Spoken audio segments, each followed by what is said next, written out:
Pipón Giuliani, ¿cómo estás?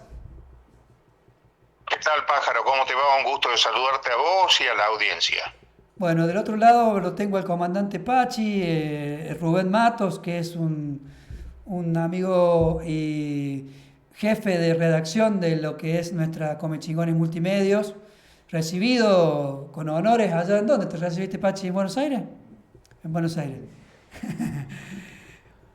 Hacer ¿Qué tal? un... Muy buenas tardes, Pipón. ¿Cómo andas? ¿Cómo le va? ¿Qué Perdón. tal? ¿Cómo te va? Muy Un bien, muy gusto, un bien. gusto. Recién le preguntaba Y el además pájaro. reivindicar, Sí. sí, pero antes de empezar, me gustaría reivindicar la existencia de estos medios de comunicación alternativos con los cuales rompemos el cerco que generalmente nos tienden a las noticias nuestras, de este lado de la vereda, los grandes medios, ¿no? Así que felicitaciones. Qué lindo argumento lo de lo alternativo.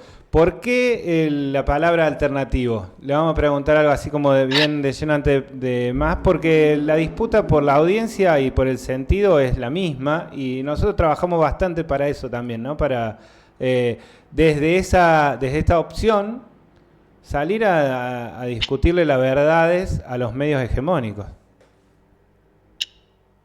Me parece muy bien y además tratar de trazar la agenda que le interesa a los laburantes y a los sectores populares y no tan solo los que nos imponen desde la superestructura. Así que es una muy buena iniciativa que por fortuna se replica en casi todas las ciudades y localidades de la provincia y del país. Ahí estábamos recién cuando le preguntaba al pájaro cómo presentarlo. Yo pensaba cuánta gente de nuestra audiencia sabe lo que es el CISPREN. ¿Usted nos puede contar un poco como fundador del CISPREN qué es y en ese momento también de su fundación cuáles fueron las razones que llevaron a fundarlo? Mira, yo estuve detenido durante la dictadura, salí en noviembre de 1982. Durante el año 83 tuve diferentes trabajos, pero finalmente después volví a recuperar mi puesto de periodista, de trabajador de la prensa, y en el año 84 se va a producir un proceso de fusión entre tres organizaciones sindicales de prensa: el Círculo de la Prensa de Córdoba, el Sindicato de Prensa de Córdoba y la Asociación Gremial de Periodistas de Río Cuarto, que era en la que yo participaba, para conformar el Círculo Sindical de la Prensa y la Comunicación de Córdoba. Va a tener su bautismo de fuego aquí en Río Cuarto con el primer Congreso Provincial Eduardo Solís de Trabajadores de Prensa en la provincia, que se va a hacer los días 9 y 10 de junio de 1984. A partir de allí, bueno, la figura sobresaliente de esa etapa era Oscar Cacho Garat, que fue el primer secretario general de la organización, trágicamente fallecido en un accidente de tránsito en Brasil, y fundamentalmente los argumentos eran demostrar que los periodistas, los productores, los fotógrafos, el personal administrativo de intendencia y expedición, somos trabajadores como cualquier otro laburante. Entonces, conformar una organización sindical que fuera federal, que tuviera en toda la provincia y que se dedicara a defender los derechos de las compañeras y de los compañeros frente a patronales cada vez más voraces, más prepotentes, que hoy en día lo vemos prácticamente. La mayoría de los medios están sufriendo un proceso de precarización laboral galopante. En Córdoba, por ejemplo, queda un solo diario que se publica en la provincia y es un diario recuperado por los trabajadores de prensa y gráfico. Estoy hablando del diario del centro del país de Villa María, que se publica todos los días de la semana y se imprime en Villa María. El otro es La Voz del Interior, la gran empresa del Grupo Clarín, que sale también todos los días de la semana, pero ya no se imprime ahí, sino que se imprime en el diario El Litoral de Santa Fe. Pero acá en Río Cuarto, que había un solo diario, el diario Puntalo, y sale solo 4 días a la semana en su versión de papel. Entonces quiero decir, hay un proceso de crisis y hay un proceso de degradación de nuestro oficio muy marcado. Por suerte, yo prefiero reivindicar lo positivo, que es la proliferación de estos otros medios como los que están ustedes, donde sobre todo gente joven viene marcando la cancha y diciendo las verdades que otros no se animan a decir.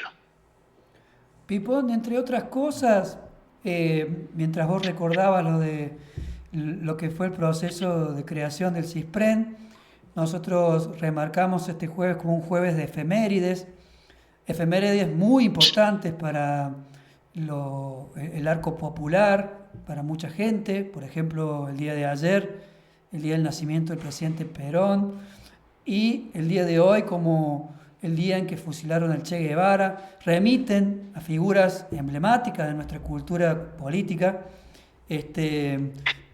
¿Dónde está sentada la mirada de los medios con respecto a estas figuras que son muy representativas, pero al mismo tiempo muy criticadas por parte de ese establishment, llámese Grupo Clarín, Mediterránea, RAP y tantas otras, para que esas figuras caigan en la controversia del ciudadano común y silvestre?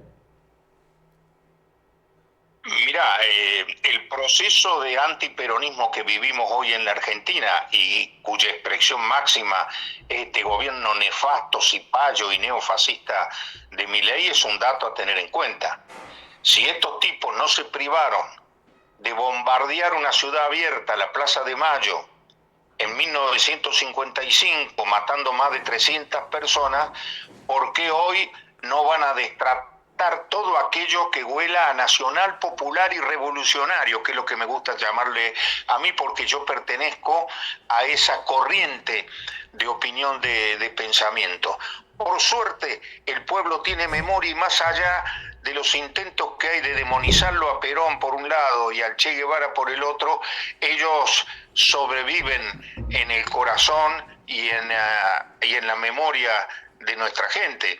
De hecho, la carta de Perón cuando muere el Che Guevara, cuando es asesinado ahí en La Higuera, en Bolivia, es una pieza que hay que recordar y que hay que replicar. Y además, no nos olvidemos que así como Irigoyen significó el ascenso de las capas medias a la vida política, Perón, y el 17 de octubre en particular, significó el ascenso de la clase trabajadora, del movimiento obrero, al universo de la vida política, la reivindicación de los derechos sociales y laborales. Y el Che Guevara fue para nuestra generación el Camilo Torres, la Revolución Cubana, lo que había hecho Mao Zedong en China, el Mayo francés, fueron todos acontecimientos que nos marcaron a fuego y determinaron también nuestra militancia.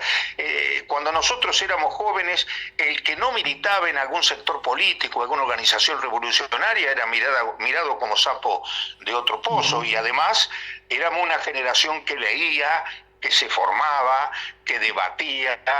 Por supuesto, no existían todos los dispositivos que existen hoy en día, no andábamos con el celular ni con el WhatsApp a cada minuto, pero Imagínate teníamos una sólida formación. Pipón. Imagínate, nosotros también le pongo el título de este jueves de efemérides. ¿Qué hubiera sido de esa generación tan maravillosa y tan cruelmente diezmada con estas herramientas actuales, ¿no? ¿Qué hubiera sido todo eso? Hubiéramos cambiado el mundo. Contrafáctico. Yo no sé, es contrafáctico porque es indemostrable, no pudo suceder, no sucedió de hecho. Lo que sí sé que esa generación, muchas veces estigmatizada, ninguneada y demás, dejó los de Pascua sobre la mesa porque no se dedicó solamente a discutir la revolución tomando café en los bares, sino que puso el cuerpo en las fábricas, en la ciudad, en el campo, en las universidades,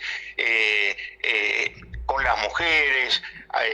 Allí no se hablaba todavía tanto de feminismo, pero las compañeras tenían un rol igualitario con los compañeros en las distintas organizaciones populares.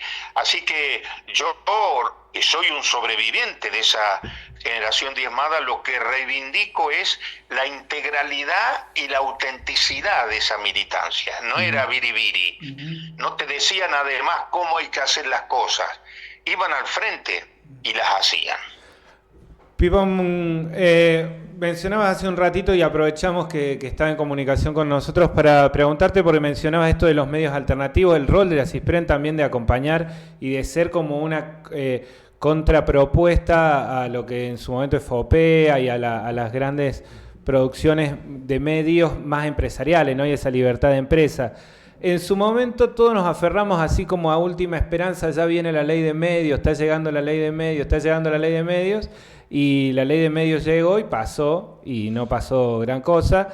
Y hoy por hoy parece como que, bueno, está todo tan democratizado que al mismo tiempo está todo ultra recontra monopolizado en una o dos plataformas. O sea, la misma propuesta de que cualquiera podemos hoy por hoy hacer televisión es la misma que al mismo tiempo es todo dependemos de una sola persona o de un solo monopolio, de una sola empresa a nivel mundial.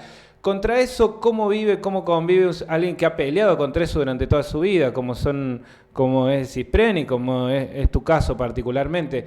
¿Se vive con, esto ya lo vi o esto es nuevo? No, sobre todo se vive planteando algo que me parece que es muy importante, y que es que el poder le da la importancia que se merece a la comunicación, la plataforma, cuando la disputa por el sentido de nuestra gente. Yo lo que planteo desde nuestro lado es que nosotros tenemos que darle la misma importancia a la comunicación, no subvalorarla, no ningunearla. La es una herramienta de organización, de formación espectacular para las compañeras y los compañeros. Y tenemos que sirven para Pipón, que nos corresponde, tenemos que utilizar. Te estoy perdiendo en la comunicación. ¿Me escuchás? Sí, fíjate, sí, te quedas en un lugar, ahí se estoy escuchando perfectamente, y ahora sí, ahora sí. Sí, estoy acá. Lo que decía, aprovechar las herramientas tecnológicas que hoy tenemos para desarrollarlas y llegar al conjunto de los compañeras y de los compañeros. Porque respecto a la ley de medios, nosotros nos debemos una autocrítica. Si bien fue sancionada y tuvo un amplio consenso social, yo participé en varias reuniones en la Casa de Gobierno, en ese momento con Cristina Fernández de Kirchner, porque nosotros éramos uno de los autores de los puntos para la democracia informativa, que sirvió de base a la ley de servicios de comunicación audiovisual. La autocrítica es que los que tuvieron que llevar a cargo la aplicación, sobre todo del 33%, porque no te olvides que uno de los puntos más importantes era que dividía el espectro radiofónico, un 33% el Estado, un 33% los privados, un 33% las organizaciones libres del pueblo. Desde AFCA creo que se llamaba, no sé, estaba el ex intendente de Morón a cargo, Sabatella, nunca hicieron el relevamiento del espacio radiofónico para poder determinar las frecuencias. Durmieron la siesta, la cajonearon, y bueno, no lo hicieron. No, entonces, o no quisieron hacerlo. O no quisieron hacerlo. No quisieron hacerlo. No, yo creo que no quisieron hacerlo. Es esa visión posibilista de no tirar tanto de la cuerda porque se viene la derecha, no hacer ruido porque se viene la derecha, y se vino la derecha. El campo popular y nacional supuestamente lo planteó a Scioli como candidato a presidente. Hoy Scioli es funcionario, ministro de Turismo de Milei.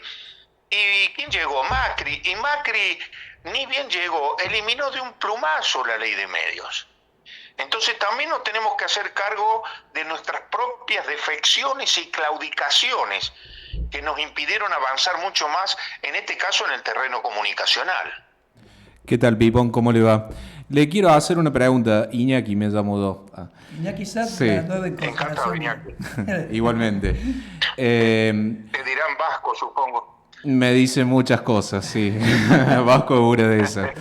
Bueno, pero con ese nombre... No, Me sirve mucho la reflexión que estás haciendo, sobre todo sobre los autores que estás mencionando, del Mayo francés, etcétera, porque veo que es una cuestión de una nueva ola que se está viniendo, ¿no? O que ya se vino en realidad, de la contrahegemonía esta. Entonces, ¿cuál es el papel que juegan los sobrevivientes, como vos, frente a este nuevo advenimiento de la dominación, de la opresión de la información? ¿Qué hacen? Cuestionar frontalmente al supremacismo blanco y la ultraderecha que está gobernando buena parte del mundo, con Trump en Estados Unidos, con Milei acá, con Vox en España, con Orbán en Hungría, y bueno, se replican en distintos lugares del mundo, cuestionarlo, denunciarlo y alentar a los jóvenes que hoy tienen lugares de dirección o de militancia en las organizaciones sindicales, políticas, sociales, ambientales, a salir y poner el cuerpo y plantear esta disyuntiva que es de hierro. Es la de siempre, patria o colonia. Hoy estamos bajo la férula de un gobierno que pretende entregarnos a Estados Unidos o a Israel en su caso y plantar bandera de remate a nuestra patria, y no hay que permitírselo. Por suerte todavía quedan bastiones en nuestra América. Cuba, azotada por un bloqueo de más de 50 años, Nicaragua, la revolución bolivariana, a la que ahora lo quieren hacer a Maduro como que es narcotraficante, cuando en realidad Trump lo que pretende es apoderarse de la mayor reserva de petróleo del mundo y de la mayor reserva de oro del continente.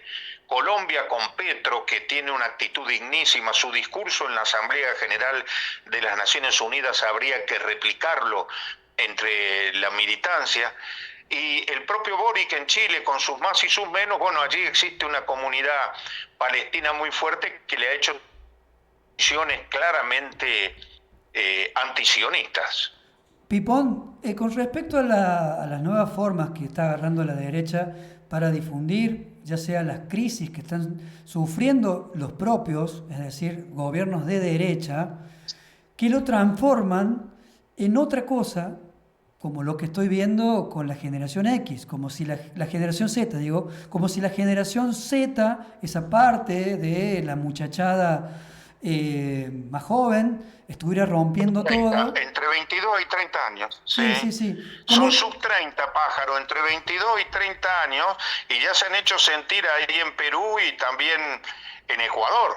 Pero eso no forma parte del discurso de derecha para que no se hable de lo que está pasando con los propios. Es decir, ahí en Perú está una mujer que es de la derecha, que, por ejemplo, Milei hablaba de que teníamos que ser algo parecido a Perú, lo que ha pasado en otra parte del mundo, en Europa, y lo que ha pasado en Nepal, ¿no? Con lo que en definitiva, lo que se esconde a través de lo que me parece, no sé si vos opinás igual, de que se quiere como suplantar una especie de nueva ola a través de la generación Z de los reales intereses de dominación, ya sea de recursos naturales en Nepal y de lo que está pasando también en Perú. Digo, o es propio de una generación que está explotando o está implosionando y que genera esto que hoy está como en la superficie. No, es propio de una generación que está harta de una clase política que no la representa, como acá en la Argentina. Cuando explotó el 2001, nadie daba cuenta de dónde salía las masas que salieron a la calle, querían romper todo, quemar el Congreso, quemar la Casa Rosada, porque a 41 años de la democracia en la Argentina no se ha respondido a ninguna de las urgencias de nuestro pueblo. Entonces, estos jóvenes que no se sienten representados porque la mayoría de la clase política, y cuando digo la clase dirigente en realidad es la clase política, sindical, empresarial, religiosa, etcétera, etcétera, los ha decepcionado, no los representa. Por eso nosotros cuestionamos la visión de la Constitución oligárquica de 1853 que te dice que el pueblo no delibera ni gobierna ante sus representantes. La pelota.